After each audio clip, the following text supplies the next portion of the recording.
ಓಂ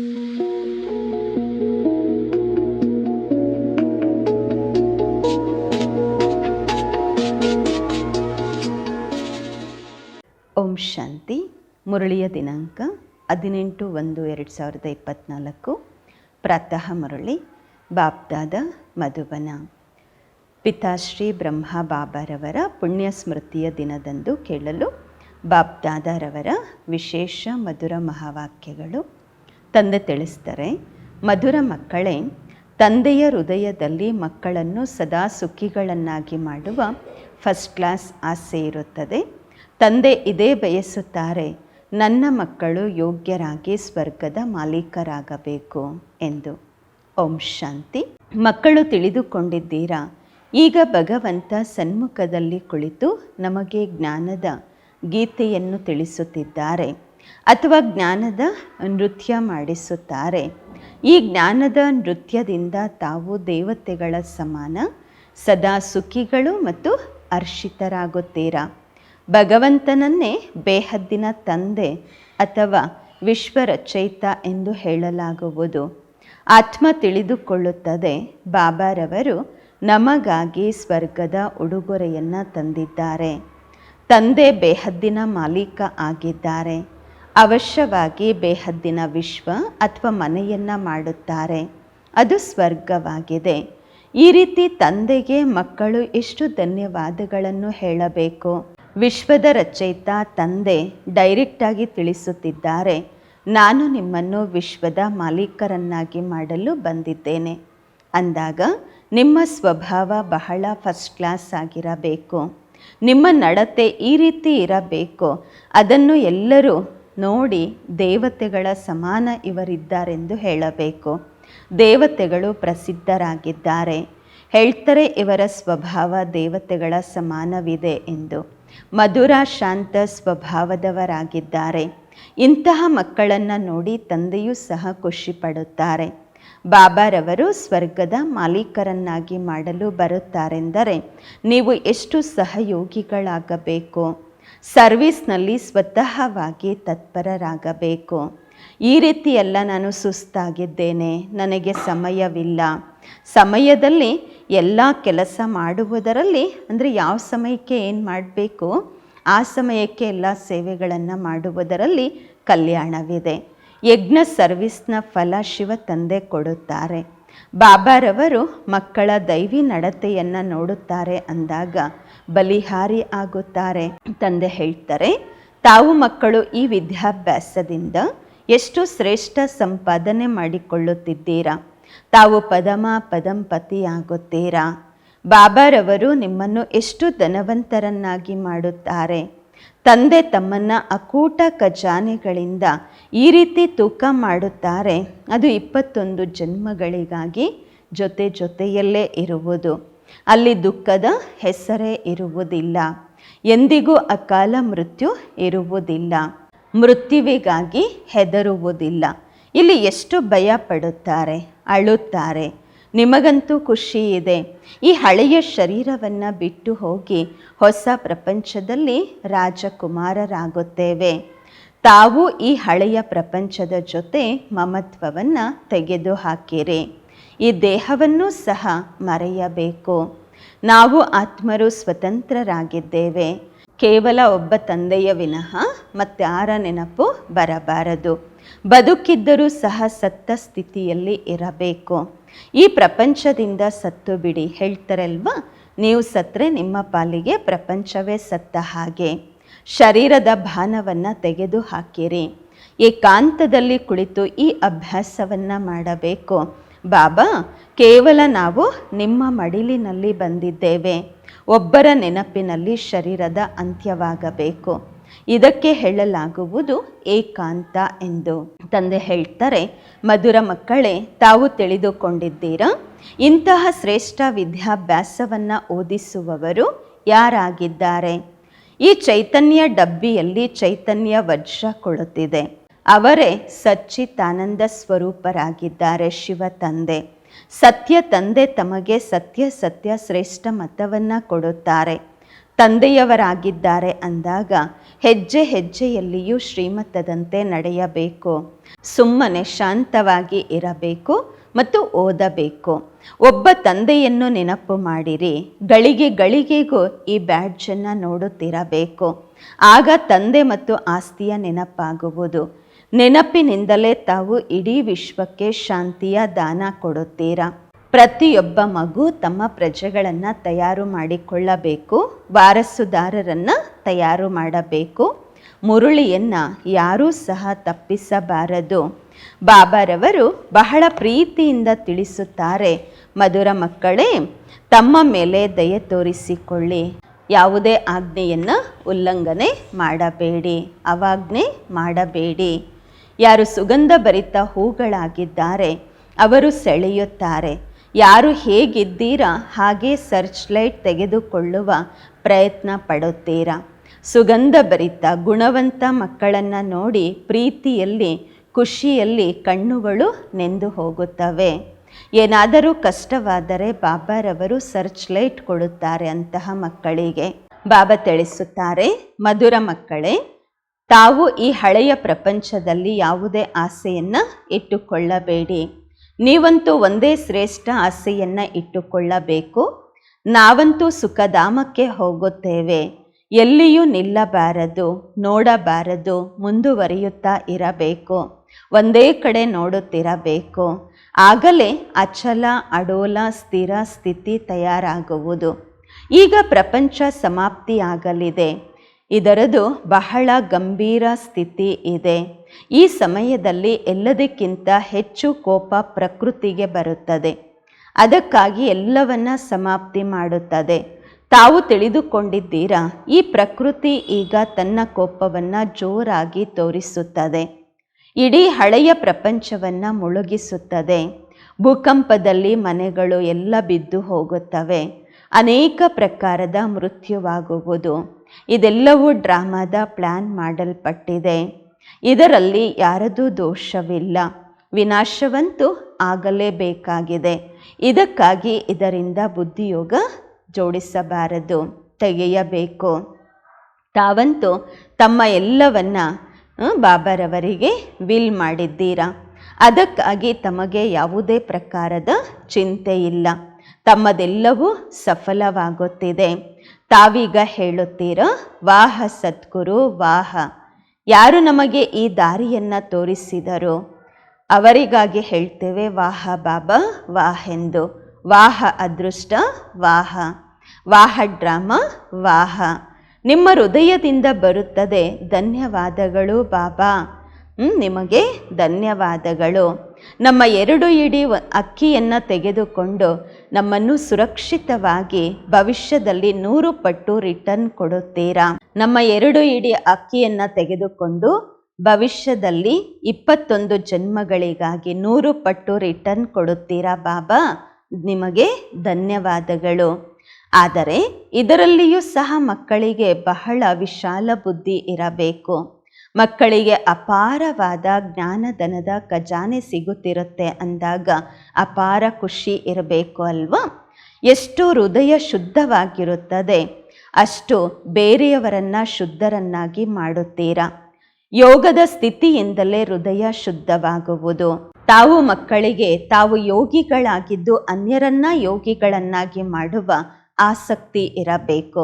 ಒಂದು ವೇಳೆ ದೇಹದ ಜೊತೆ ಮೋಹವಿದ್ದರೆ, ದೇಹದ ಅಭಿಮಾನವಿದ್ದರೆ ತಿಳಿದುಕೊಳ್ಳಿ, ನಮ್ಮ ಸ್ಥಿತಿ ಕಚ್ಚಾ ಇದೆ. ಇನ್ನು ದೇಹಿ ಅಭಿಮಾನಿ ಮಕ್ಕಳೇ ಸತ್ಯವಾದ ಡೈಮಂಡ್ ಆಗುತ್ತಾರೆ. ಇದಕ್ಕಾಗಿ ಎಷ್ಟು ಸಾಧ್ಯವೋ ಅಷ್ಟು ದೇಹಿ ಅಭಿಮಾನಿಯಾಗಿರುವ ಅಭ್ಯಾಸ ಮಾಡಿ. ತಂದೆಯನ್ನ ನೆನಪು ಮಾಡಿರಿ. ಬಾಬಾ ಎಂಬ ಅಕ್ಷರ ಎಲ್ಲದಕ್ಕಿಂತ ಬಹಳ ಮಧುರವಾಗಿದೆ. ತಂದೆ ಬಹಳ ಪ್ರೀತಿಯಿಂದ ಮಕ್ಕಳನ್ನು ಕಣ್ಣುಗಳ ರೆಪ್ಪೆಯ ಮೇಲೆ ಕೂರಿಸಿಕೊಂಡು ಜೊತೆಯಲ್ಲಿ ಕರೆದುಕೊಂಡು ಹೋಗುತ್ತಾರೆ. ಇಂತಹ ತಂದೆಯ ನೆನಪಿನ ನಶೆಯಲ್ಲಿ ಚೂರಾಗಬೇಕು ಅಂತಾರೆ ಬಾಬರವರು. ಅಂದರೆ ಮುಳುಗಿ ಹೋಗಬೇಕು. ತಂದೆಯನ್ನು ನೆನಪು ಮಾಡುತ್ತಾ ಮಾಡುತ್ತಾ ಖುಷಿಯಲ್ಲಿ ಶಾಂತರಾಗಬೇಕು. ಹೇಗೆ ತಂದೆ ಅಪಕಾರಿಗಳ ಮೇಲೆಯೂ ಕೂಡ ಉಪಕಾರ ಮಾಡುತ್ತಾರೆ. ತಾವು ಸಹ ಫಾಲೋ ಫಾದರ್ ಮಾಡಿ ತಂದೆಯನ್ನು ಅನುಸರಿಸಿರಿ. ಸುಖದಾಯಿ ಆಗಿರಿ. ತಂದೆಯ ಹೃದಯದಲ್ಲಿ ಮಕ್ಕಳನ್ನು ಸದಾ ಸುಖಿಗಳನ್ನಾಗಿ ಮಾಡಬೇಕೆಂಬ ಎಷ್ಟು ಫಸ್ಟ್ ಕ್ಲಾಸ್ ಆಸೆ ಇದೆ. ಮಕ್ಕಳು ಯೋಗ್ಯರಾಗಿ ಸ್ವರ್ಗದ ಮಾಲೀಕರಾಗಬೇಕೆಂದು ಬಾಬಾ ಬಯಸುತ್ತಾರೆ. ತಾವು ಮಕ್ಕಳು ಈಗ ಡ್ರಾಮಾದ ರಹಸ್ಯವನ್ನು ತಿಳಿದುಕೊಂಡಿದ್ದೀರಾ. ತಂದೆ ತಮಗೆ ನಿರಾಕಾರಿ, ಆಕಾರಿ ಮತ್ತು ಸಾಕಾರಿ ಪ್ರಪಂಚದ ಎಲ್ಲ ಸಮಾಚಾರಗಳನ್ನು ತಿಳಿಸುತ್ತಾರೆ. ಆತ್ಮ ಹೇಳುತ್ತೆ, ಈಗ ನಾವು ಪುರುಷಾರ್ಥ ಮಾಡುತ್ತಿದ್ದೇವೆ ಹೊಸ ಪ್ರಪಂಚದಲ್ಲಿ ಹೋಗಲಿಕ್ಕಾಗಿ. ನಾವು ಸ್ವರ್ಗದಲ್ಲಿ ಹೋಗಲು ಯೋಗ್ಯರಂತೂ ಅವಶ್ಯವಾಗಿ ಆಗುತ್ತೇವೆ. ತಮ್ಮ ಮತ್ತು ಅನ್ಯರ ಕಲ್ಯಾಣ ಮಾಡುತ್ತೇವೆ. ಒಳ್ಳೆಯದು. ತಂದೆ ಮಧುರ ಮಕ್ಕಳಿಗೆ ತಿಳಿಸುತ್ತಾರೆ, ತಂದೆ ದುಃಖಹರ್ತ ಸುಖಕರ್ತ ಆಗಿದ್ದಾರೆ ಅಂದಾಗ ಮಕ್ಕಳು ಸಹ ಎಲ್ಲರಿಗೂ ಸುಖ ಕೊಡಬೇಕು. ತಂದೆಯ ಬಲಭುಜವಾಗಬೇಕಾಗಿದೆ, ರೈಟ್ ಹ್ಯಾಂಡ್ ಆಗಬೇಕು. ಅಂತಹ ಮಕ್ಕಳು ತಂದೆಗೆ ಪ್ರಿಯವೆನಿಸುತ್ತಾರೆ. ಶುಭ ಕಾರ್ಯದಲ್ಲಿ ಬಲಗೈಯನ್ನೇ ಉಪಯೋಗಿಸಲಾಗುವುದು ಅಲ್ವಾ? ತಂದೆ ಹೇಳ್ತಾರೆ, ಬಾಬ್ರವ್ರಿಗೆ ಬಲಗೈ ಆಗಿರಬೇಕು, ಪ್ರತಿ ಕಾರ್ಯದಲ್ಲಿ ಉಪಯೋಗ ಆಗುವ ಹಾಗೆ. ತಂದೆ ಹೇಳುತ್ತಾರೆ, ಪ್ರತಿ ಮಾತಲ್ಲಿ ಶ್ರೇಷ್ಠಾಚಾರಿಗಳಾಗಿರಿ. ಒಬ್ಬ ತಂದೆಯನ್ನು ನೆನಪು ಮಾಡಿರಿ, ಆಗ ಅಂತಿಮತಿ ಸೋಗತಿ ಆಗುವುದು. ಈ ಹಳೆಯ ಪ್ರಪಂಚದ ಜೊತೆ ಮಮತ್ವವನ್ನು ತೆಗೆಯಿರಿ. ಇದಂತೂ ಸ್ಮಶಾನವಾಗಿದೆ. ವ್ಯವಹಾರ ಮಾಡುತ್ತಾ ಮಕ್ಕಳನ್ನು ಸಂಭಾಲನೆ ಮಾಡುತ್ತಾ ಇದೇ ಚಿಂತೆಯಲ್ಲಿ ಸತ್ತರೆ, ವ್ಯವಹಾರ ಮತ್ತು ಪರಿವಾರ ಮಕ್ಕಳ ಚಿಂತೆಯಲ್ಲಿ ಸತ್ತರೆ ಉಚಿತವಾಗಿ ತಮ್ಮ ನಷ್ಟ ತಾವೇ ಮಾಡಿಕೊಳ್ಳುತ್ತೀರಾ. ಶಿವ ತಂದೆಯನ್ನು ನೆನಪು ಮಾಡುವುದರಿಂದ ತಾವು ಬಹಳ ಲಾಭ ಪಡೆದುಕೊಳ್ಳುತ್ತೀರಾ. ದೇಹದ ಅಭಿಮಾನದಲ್ಲಿ ಬರುವುದು ನಷ್ಟವಾಗುವುದು. ದೇಹಿ ಅಭಿಮಾನಿ ಆಗುವುದರಿಂದ ಸ್ವತಂತ್ರವಾಗುತ್ತೀರಾ ಮತ್ತು ಲಾಭವನ್ನು ಪಡೆದುಕೊಳ್ಳುತ್ತೀರಾ. ಧನದ ಆಸೆ ಹೆಚ್ಚು ಇಟ್ಟುಕೊಳ್ಳಬಾರದು, ಹಣದ ಆಸೆ ಜಾಸ್ತಿ ಇಟ್ಕೊಳ್ಬಾರ್ದು. ಅದರ ಚಿಂತೆಯಲ್ಲಿ ಶಿವ ತಂದೆಯನ್ನು ಮರೆಯುತ್ತೀರಾ. ಬಾಬಾರವರು ನೋಡುತ್ತಾರೆ, ಎಲ್ಲವನ್ನೂ ತಂದೆಗೆ ಅರ್ಪಣೆ ಮಾಡಿ ನಂತರ ತಂದೆಯ ಶ್ರೀಮತದಂತೆ ಎಷ್ಟೆಷ್ಟು ನಡೆಯುತ್ತಾರೆಂದು ತಂದೆಯೂ ಸಹ ನೋಡುತ್ತಾರೆ. ಪ್ರಾರಂಭದಲ್ಲಿ ತಂದೆಯೂ ಸಹ ನಿಮಿತ್ತರಾಗಿ ತೋರಿಸಿದ್ದಾರೆ ಅಲ್ವಾ? ಎಲ್ಲಿಯವರೆಗೆ ಆಗತ್ತೆ ಅಲ್ಲಿಯವರೆಗೆ ಸರ್ವಿಸ್ನಲ್ಲಿ ತಮ್ಮದೆಲ್ಲವನ್ನ ಸಫಲ ಮಾಡಿಕೊಳ್ಳಬೇಕು. ಈಶ್ವರ ಅರ್ಪಣೆ ಮಾಡಿ ನಿಮಿತ್ತರಾಗಬೇಕು. ಒಳ್ಳೆಯದು. ಮಧುರಾತಿ ಮಧುರ ಅಗಲಿ ಹೋಗಿ ಮರಳಿ ಸಿಕ್ಕಿರುವ ಮಕ್ಕಳ ಪ್ರತಿಯಾಗಿ ಮಾತ್ಪಿತಾ ಬಾಬ್ದಾದರವರ ನೆನಪು, ಪ್ರೀತಿ, ಬೆಳಗಿನ ವಂದನೆಗಳು. ಆತ್ಮಿಕ ಮಕ್ಕಳಿಗೆ ಆತ್ಮಿಕ ತಂದೆಯ ನಮಸ್ಕಾರಗಳು. ನಾವು ಆತ್ಮಿಕ ಮಕ್ಕಳಿಂದ ಆತ್ಮಿಕ ಮಾತ್ಪಿತಾ ಬಾಬ್ದಾದರವರಿಗೆ ನೆನಪು, ಪ್ರೀತಿ, ಬೆಳಗಿನ ವಂದನೆಗಳು ಹಾಗೂ ನಮಸ್ಕಾರಗಳು. ಅವ್ಯಕ್ತ ಮಹಾವಾಕ್ಯಗಳು. ರಿವೈಸ್ ಮುರಳಿ 15-4-74. ತಂದೆ ಹೇಳ್ತಾರೆ, ಎಲ್ಲರೂ ಉನ್ನತಿಯ ಕಡೆ ಮುಂದುವರಿಯುತ್ತಿದ್ದೀರಾ. ಸದಾ ಲಗನ್ನಲ್ಲಿ ಮಗ್ನರು ಮತ್ತು ವಿಘ್ನ ವಿನಾಶಕರು, ಈ ಎರಡು ಲಕ್ಷಣಗಳು ಅನುಭವದಲ್ಲಿ ಬರುತ್ತಿದೆಯಾ? ವಿಘ್ನ ವಿನಾಶಕರಾಗುವುದರ ಬದಲಾಗಿ ವಿಘ್ನಗಳನ್ನು ನೋಡಿ ತಮ್ಮ ಸ್ಥಿತಿಯಿಂದ ಕೆಳಗೆ ಬರುವುದಿಲ್ಲ ತಾನೇ? ಅನೇಕ ಪ್ರಕಾರದ ಬಂದಿರುವಂತಹ ಬಿರುಗಾಳಿ ನಿಮ್ಮ ಬುದ್ಧಿಯಲ್ಲಿ ಬಿರುಗಾಳಿಯನ್ನು ಉತ್ಪನ್ನ ಮಾಡುತ್ತಿದೆಯಾ? ಹೇಗೆ ಯಾರಿಂದ ಆದರೂ ಉಡುಗೊರೆ ಸಿಕ್ಕಿದಾಗ ಬುದ್ಧಿಯಲ್ಲಿ ಏರುಪೇರಾಗುವುದಿಲ್ಲ, ಆದರೆ ಉಲ್ಲಾಸವಿರುತ್ತೆ. ಅದೇ ರೀತಿ ಬಂದಿರುವಂತಹ ಬಿರುಗಾಳಿಗಳು ನಿಮ್ಮ ಉಲ್ಲಾಸವನ್ನು ಹೆಚ್ಚಿಸುತ್ತಾ ಅಥವಾ ಏರುಪೇರನ್ನು ಹೆಚ್ಚಿಸುತ್ತಾ? ಒಂದು ವೇಳೆ ಬಿರುಗಾಳಿಯನ್ನು ಬಿರುಗಾಳಿ ಎಂದು ತಿಳಿದುಕೊಂಡರೆ ಏರುಪೇರು ಆಗತ್ತೆ. ಮತ್ತು ಬಳುವಳಿ ಉಡುಗೊರೆ ಎಂದು ತಿಳಿದರೆ ಅಥವಾ ಅನುಭವ ಮಾಡಿದರೆ ಅದರಿಂದ ಉಮಂಗ, ಉತ್ಸಾಹ, ಸಾಹಸ ಹೆಚ್ಚುವುದು. ಇದು ಏರುವ ಕಲೆಯ ಲಕ್ಷಣವಾಗಿದೆ. ಗಾಬರಿ ಆಗುವುದರ ಬದಲಾಗಿ ಆಳದಲ್ಲಿ ಹೋಗಿ ಅನುಭವದ ಹೊಸ ಹೊಸ ರತ್ನಗಳು ಈ ಪರೀಕ್ಷೆಗಳ ಸಾಗರದಿಂದ ಪ್ರಾಪ್ತಿಯಾಗುತ್ತವೆ. ಏಕೆಂದರೆ ಏರುಪೇರಿನ ಒಳಗೆ ರತ್ನಗಳು ಸಮಾವೇಶವಾಗಿವೆ. ಮೇಲೆ ಅಂದರೆ ಅರ್ಥ ಬಾಹರ್ಮುಖತೆಯ ದೃಷ್ಟಿ ಮತ್ತು ಬುದ್ಧಿಯಿಂದ ನೋಡುವುದರಿಂದ ಏರುಪೇರೆ ಕಾಣುತ್ತದೆ ಅಥವಾ ಅನುಭವವಾಗುತ್ತದೆ. ಆದರೆ ಅದೇ ಬಂದಿರುವಂತಹ ಮಾತುಗಳನ್ನು ಅಂತರ್ಮುಖಿಯ ದೃಷ್ಟಿ ಅಥವಾ ಬುದ್ಧಿಯಿಂದ ನೋಡುವುದರಿಂದ ಅನೇಕ ಪ್ರಕಾರದ ಜ್ಞಾನರತ್ನ ಅಂದರೆ ಅರ್ಥ ಪಾಯಿಂಟ್ಸು ಪ್ರಾಪ್ತವಾಗುತ್ತವೆ. ಒಂದು ವೇಳೆ ಯಾವುದೋ ಮಾತನ್ನು ನೋಡುತ್ತಾ ಅಥವಾ ಕೇಳುತ್ತಾ ಆಶ್ಚರ್ಯದ ಅನುಭವವಾಗುತ್ತದೆ ಎಂದರೆ ಇದು ಸಹ ಫೈನಲ್ ಸ್ಥಿತಿಯಲ್ಲಿ ಈಗಂತೂ ಆಗಬಾರದಾಗಿತ್ತು. ಡ್ರಾಮಾನುಸಾರವಾಗಿ ಒಂದು ವೇಳೆ ಇಂತಹ ಸಂಕಲ್ಪ ಉತ್ಪನ್ನವಾಯಿತೆಂದರೆ ಅದನ್ನು ಅಂಶ ಮಾತ್ರದ ಏರುಪೇರಿನ ರೂಪವೆಂದು ಹೇಳಲಾಗುವುದು. ಒಂದು ವೇಳೆ ಈಗಲೂ ಸಹ ಏಕೆ, ಏನು, ಹೇಗೆ, ಎತ್ತ ಎಂಬ ಪ್ರಶ್ನೆಗಳು ಬಂದರೆ ಇದರ ಅರ್ಥವಾಗಿದೆ ಏರುಪೇರು. ಎಷ್ಟು ವಿಘ್ನಗಳು ಬರುವುದು ಅವಶ್ಯಕವಾಗಿದೆ ಅಷ್ಟು ವಿಘ್ನ ವಿನಾಶಕ ಸ್ಥಿತಿಯಲ್ಲಿ ಇರಬೇಕು. ಇದೇ ಹರ್ಷಿತರಾಗಿರುವಂತಹ ಸಾಧನವಾಗಿದೆ, ಹೊಸದೇನಲ್ಲ. ಇದು ಫೈನಲ್ ಸ್ಟೇಜ್ ಆಗಿದೆ. ಒಂದು ವೇಳೆ ಯಾವುದೇ ಏರುಪೇರಿನ ಕರ್ತವ್ಯ ಮಾಡುತ್ತೀರಾ ಅಥವಾ ಪಾತ್ರ ಅಭಿನಯಿಸುತ್ತೀರಾ ಎಂದರೆ ಸಾಗರ ಸಮಾನ ಮೇಲೆ ಬಲೆ ಏರುಪೇರು ಕಾಣಿಸಲಿ, ಅಂದರೆ ಅರ್ಥ ಕರ್ಮೇಂದ್ರಿಯಗಳು ಏರುಪೇರಿನಲ್ಲಿ ಬರುತ್ತವೆ, ಆದರೆ ಸ್ಥಿತಿ ಹೊಸದೇನಲ್ಲ ಎಂಬುವ ರೀತಿಯಲ್ಲಿ ಸ್ಥಿರವಾಗಿ ಇರಬೇಕು. ಸ್ಥಿತಿ ಏರುಪೇರು ಆಗಬಾರದು. ಏಕಾಗ್ರವಾಗಿ, ಏಕರಸವಾಗಿ, ಏಕಾಂತ ಅಂದರೆ ಅರ್ಥ ಒಬ್ಬ ರಚಯಿತ ಮತ್ತು ರಚನೆಯ ಅಂತ್ಯವನ್ನು ತಿಳಿದುಕೊಳ್ಳುವವರು. ತ್ರಿಕಾಲದರ್ಶಿಯ ಸ್ಟೇಜ್ ಮೇಲೆ ಆರಾಮವಾಗಿ, ಶಾಂತಿಯ ಸ್ಟೇಜ್ ಮೇಲೆ ಸ್ಥಿರವಾಗಿ, ಅಥವಾ ಕರ್ಮೇಂದ್ರಿಯಗಳ ಏರುಪೇರು ಆಂತರಿಕ ಸ್ಟೇಜನ್ನು ಸಹ ಅಲುಗಾಡಿಸದಂತೆ ಇರುತ್ತಾ ಕೇಳ್ತಿದ್ದಾರೆ ಬಾಬ್ರವರು.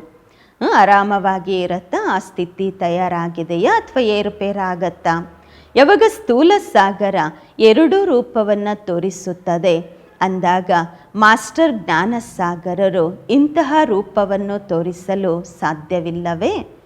ಈ ಪ್ರಕೃತಿ ಪುರುಷನಿಂದ ನಕಲು ಮಾಡಲಾಗಿದೆ. ನೀವಂತೂ ಪುರುಷೋತ್ತಮರಾಗಿದ್ದೀರಾ. ಯಾವಾಗ ಪ್ರಕೃತಿ ತನ್ನ ಕ್ವಾಲಿಫಿಕೇಷನ್ ಅರ್ಹತೆಯನ್ನು ತೋರಿಸಬಹುದು ಅಂದಾಗ ಅದನ್ನು ಪುರುಷೋತ್ತಮರು ತೋರಿಸಲು ಸಾಧ್ಯವಿಲ್ಲವಾ? ಈಗ ಸಮಯ ಅತಿಯಾಗಿ ಹೋಗುತ್ತಿದೆ.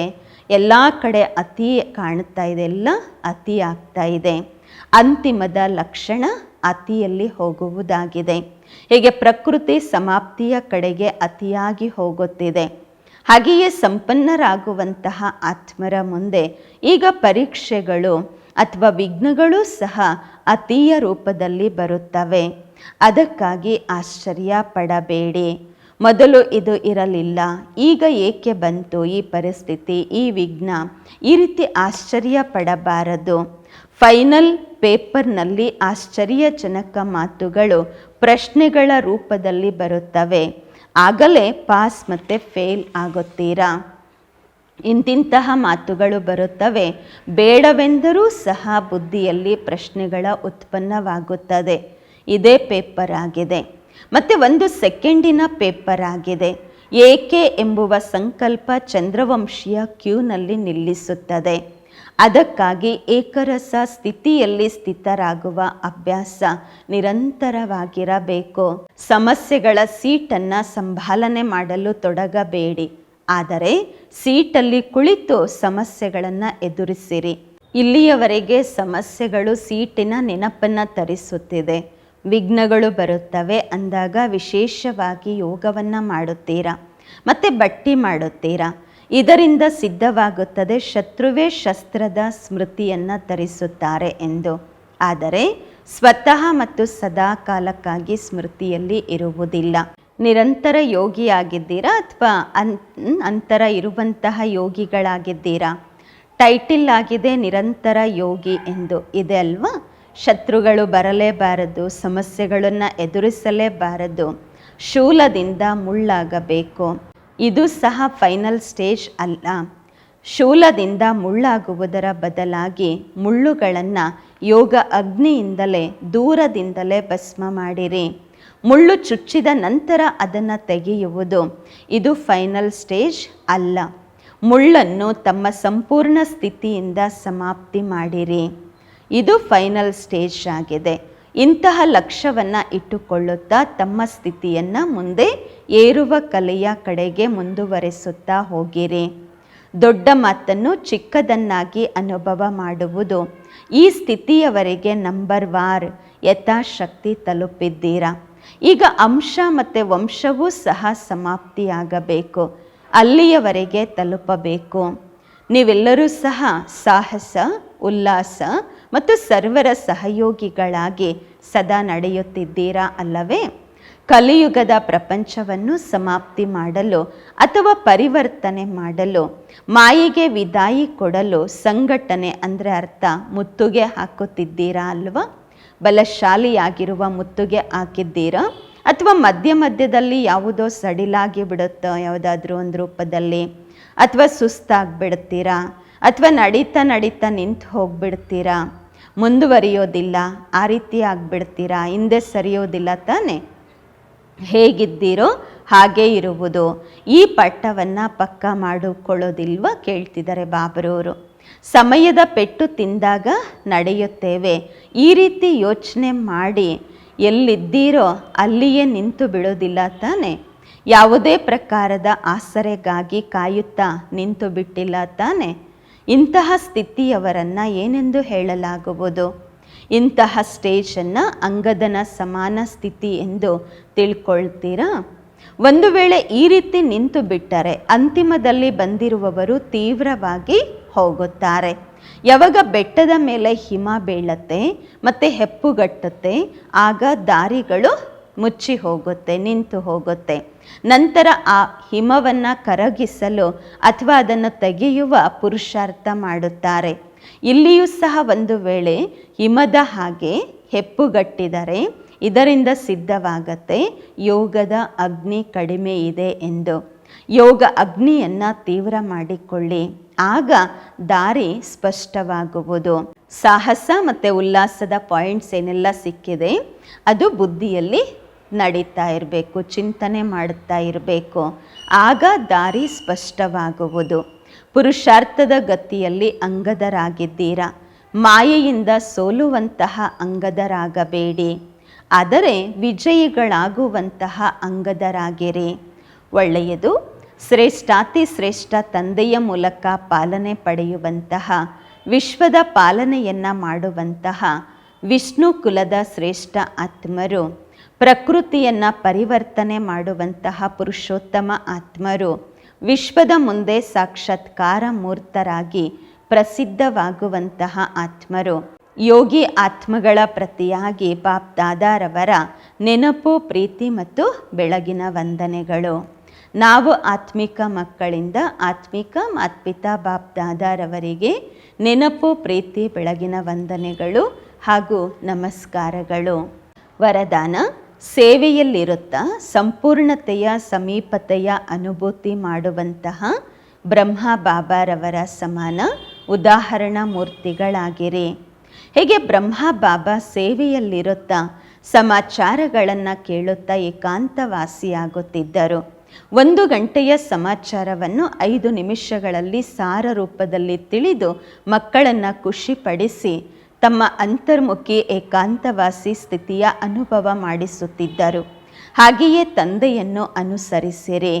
ಬ್ರಹ್ಮ ಬಾಬಾರವರು ಎಂದಿಗೂ ಈ ರೀತಿ ಹೇಳಲಿಲ್ಲ, ನಾನು ಬಹಳ ಬ್ಯುಸಿಯಾಗಿದ್ದೇನೆಂದು. ಆದರೆ ಮಕ್ಕಳ ಮುಂದೆ ಎಕ್ಸಾಂಪಲ್ ಆದರು, ಉದಾಹರಣೆಯಾದರು. ಹಾಗೆಯೇ ಸಮಯ ಪ್ರಮಾಣವಾಗಿ ಈಗ ಈ ಅಭ್ಯಾಸದ ಅವಶ್ಯಕತೆ ಇದೆ. ಹೃದಯದ ಲಗನ್ ಇದ್ದಾಗ ಸಮಯ ಸಿಗುತ್ತೆ ಮತ್ತು ಅನೇಕರಿಗಾಗಿ ಉದಾಹರಣೆ ಆಗುತ್ತೀರಾ. ಸ್ಲೋಗನ್: ಪ್ರತಿ ಕರ್ಮದಲ್ಲಿ ಕರ್ಮ ಮತ್ತು ಯೋಗದ ಅನುಭವವಾಗುವುದೇ ಕರ್ಮಯೋಗವಾಗಿದೆ. ಇಂದಿನ ಅವ್ಯಕ್ತ ಇಶಾರೆ: ಅವ್ಯಕ್ತ ಶಾಂತಿಯ ಮೂಲಕ ಡಬಲ್ ಲೈಟ್ ಫರಿಷ್ಠಾ ಸ್ಥಿತಿಯ ಅನುಭವ ಮಾಡಿರಿ. ಸದಾ ಇದೇ ಲಕ್ಷ್ಯ ನೆನಪಿರಬೇಕು, ನಾವು ತಂದೆಯ ಸಮಾನ ಆಗಲೇಬೇಕು. ಆಗ ಹೇಗೆ ತಂದೆ ಲೈಟ್ ಆಗಿದ್ದಾರೆ ಹಾಗೆಯೇ ಡಬಲ್ ಲೈಟ್ ಆಗಿದ್ದಾರೆ, ಹಗುರ ಮತ್ತು ಪ್ರಕಾಶ. ಅನ್ಯರನ್ನು ನೋಡುತ್ತೀರಾ, ಬಲಹೀನತೆಗಳು ಇರುತ್ತವೆ. ಅದಕ್ಕಾಗಿ ತಂದೆಯನ್ನು ನೋಡಿರಿ, ತಂದೆಯನ್ನು ಅನುಸರಿಸಿರಿ. ಹಾರುವ ಕಲೆಯ ಶ್ರೇಷ್ಠ ಸಾಧನ ಕೇವಲ ಒಂದು ಶಬ್ದವಾಗಿದೆ, ಎಲ್ಲವೂ ಬಾಬಾ ನಿಮ್ಮದು. ಸಬ್ ಕುಚ್ ತೇರಾ, ಬಾಬಾ ಎಲ್ಲವೂ ನಿಮ್ಮದು. ನನ್ನದು ಎಂಬ ಶಬ್ದವನ್ನು ಪರಿವರ್ತನೆ ಮಾಡಿಕೊಂಡು ನಿಮ್ಮದು ಎಂದು ಹೇಳಿ. ನಿಮ್ಮವರು ಬಾಬಾ ಎಂದು ಹೇಳಿದಾಗ ಆತ್ಮ ಲೈಟ್ ಆಗತ್ತೆ, ಪ್ರಕಾಶಮಾನವಾಗತ್ತೆ. ಮತ್ತು ಯಾವಾಗ ಎಲ್ಲವೂ ನಿಮ್ಮದೇ ಬಾಬಾ ಎಂದು ಹೇಳಿದಾಗ ಹಗುರವಾಗುತ್ತೀರಾ. ಓಂ ಶಾಂತಿ.